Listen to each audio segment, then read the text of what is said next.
we are back, yay, with another biology video. You'll notice that my lips are insane, and that's because I was bored. And so I put lipstick on, and it doesn't look good, but that's okay because I like it.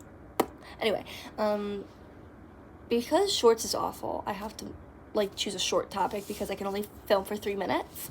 Okay, we're going to be covering the elements of life today. There are 5 of them. I call them CHONP: carbon, hydrogen, oxygen, nitrogen, phosphorus. They make up your 4 vital macromolecules. These macromolecules are in every living thing that exists. Okay? So there's lipids, proteins, carbohydrates, and nucleic acids. Okay, so lipids and carbohydrates are made of the least amount of those elements of life that we're talking about. They're made of CHO: carbon, hydrogen, oxygen. Proteins are made of CHON, so carbon, hydrogen, oxygen, nitrogen, and then nucleic acids have CHONP, the whole range: carbon, hydrogen, oxygen, nitrogen, and phosphorus. Every one of those 4 macromolecules are gonna have a monomer and a polymer. Monomer is just something that makes up a polymer, so it's just what they're made up of. So for proteins, it's gonna be a amino acid makes a polypeptide chain, so your monomer is gonna be those amino acids, and the polymer is gonna be your polypeptide chains, and then the overall polymer is just gonna be proteins. For your carbohydrates, your monomer is going to be monosaccharides, and then your polymer is going to be polysaccharides. So for nucleic acids, your monomer is going to be nucleotides, and your polymer is going to be either DNA or RNA.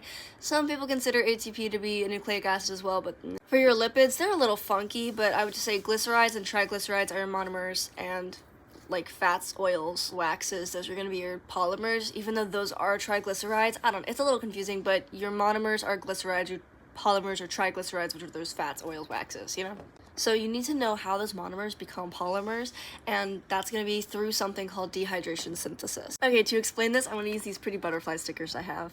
Okay, so let's use monosaccharides joining together as an example. So these are going to be your 2 hydroxyl groups on the end of your 2 monosaccharides. Pretend that there's monosaccharides on the edge of these. Okay, so we're going to use monosaccharides as an example. So these are going to be 2 hydroxyl groups that are on the edge of your 2 monosaccharides. Pretend that there's the rest of them here.